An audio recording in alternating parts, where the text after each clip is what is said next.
یہ آخر معاملہ کیا ہوا؟ آپ تو اتحادی تھے اور پھر گزشتہ انتخابات میں دونوں نے مل کر ایک حکومت قائم کی اور پھر تمام تر پاور شیئرنگ کا فارمولا طے پایا. اب آخر کیا ہوا؟ سیلاب کا معاملہ ہو یا دیگر وسائل کا معاملہ ہو، اس قدر ایک دوسرے پر تنقید. بسم اللہ الرحمن الرحیم. رخسان، بہت شکریہ آپ نے مجھے انوائٹ کیا. دیکھیں، جب آپ ایک دوسرے کے اوپر بلا وجہ تنقید کریں اور اوور سٹیپ کریں اپنے آئینی حدود کو اور انٹرفیرنس کریں اندرونی معاملات میں دوسرے صوبے کے، تو پھر اس طرح کی باتیں جو ہیں وہ سامنے آ جاتی ہیں. اب مریم نواز صاحبہ جو ہیں، انہوں نے یعنی کہ جو ریسکیو اور ریلیف آپریشن پنجاب میں کیا، آپ یقین کریں کبھی پنجاب نے ایسا زبردست آپریشن نہیں دیکھا. 24 لاکھ لوگوں کو محفوظ مقامات پہ پہنچایا گیا ہے. کوئی تقریباً 11 لاکھ ایسے ہیں جن کو علاج معالجہ فیلڈ ہاسپٹلز اور کلینک آن ویلز کے تھرو کیا گیا. نہ صرف انسانی جان بلکہ مال مویشی جو ہیں ان کو بھی بچایا گیا، ان کی بھی حفاظت کی گئی.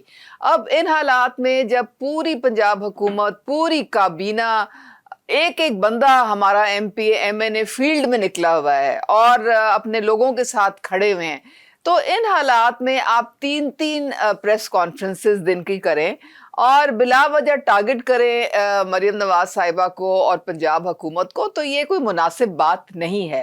اور یہی ہم نے دیکھا کہ جب مشکل گھڑی تھی پنجاب کی تو اس میں اس طرح کی ہمارے پہ بے جا تنقید شروع ہو گئی اور عجیب عجیب کہ جی یہ تو تصویری خبر نامہ ہے، یہ تو فلانا ٹک ٹاک، یعنی کہ وہ باتیں جو کہ آپ کی اپوزیشن تو کر سکتی ہے لیکن ہم یہ ایکسپیکٹ نہیں کرتے کہ ہمارے اتحادی اس طرح سے بات کریں.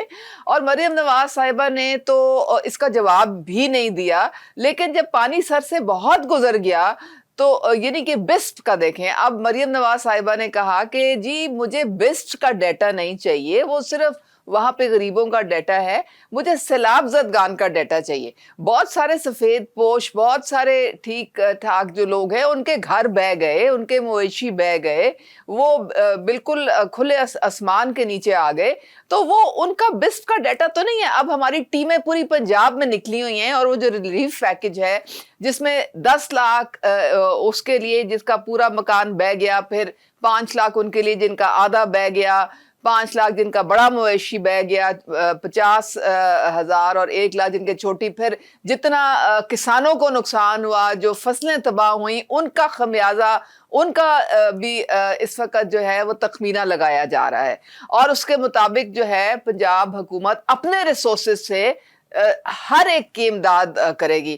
تو اب بسپ کے لے کے تو آپ وہ گردان آپ شروع کر دیں. تو یہ اس طرح کی باتیں انٹرفیرنس ہوتی ہیں. پھر کہیں کہ جی باہر کے ملکوں سے آپ امداد مانگیں.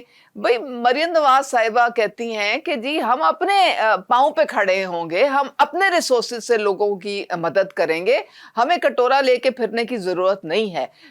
تو یہ کچھ باتیں ہیں کہ اور پھر بار بار کہنا جی معافی مانگے. پھر کس بات کی معافی مانگے؟ پتہ تو چلے نا کس بات کی معافی مانگنا یہ بلوانا چاہ رہے ہیں. آپ کارکردگی پہ کبھی بات شروع کر دیتے ہیں تو پھر کارکردگی کا موازنہ کر لیں. آپ مناظرے کی بات شروع کر دیتے ہیں، ٹھیک ہے پھر مناظرہ کر لیں. تو یہ باتیں جو ہیں ان کو ہم چاہتے ہیں کہ ایک اچھے طریقے سے، کول ہیڈڈ طریقے سے ہم آگے بڑھیں، کوئی ایک دوسرے کے معاملات میں اس طرح سے دخل اندازی نہ کر. اور بیسٹ کا معاملہ تو ویسے ہی فیڈرل حکومت کا ہے، اس میں آپ پنجاب کے ساتھ کیا لینا دینا ہے آپ کا؟ تو تھوڑی سی اور پھر یہ واک آؤٹ اگر کرتے ہیں تو پھر اس کا مطلب ہے کہ ان کو جو غازہ کے لیے جس کے لیے کال کی گئی ہے، وہ سیشن کال کیا گیا ہے، اس میں ان کو کوئی دلچسپی نہیں ہے کہ وہاں پہ کتنا قتل و غارت ہو رہا ہے. تو اب یہ تو ان کی پھر ترجیحات آپ کے سامنے، اب ہم کیا اس میں بات کر سکتے ہیں؟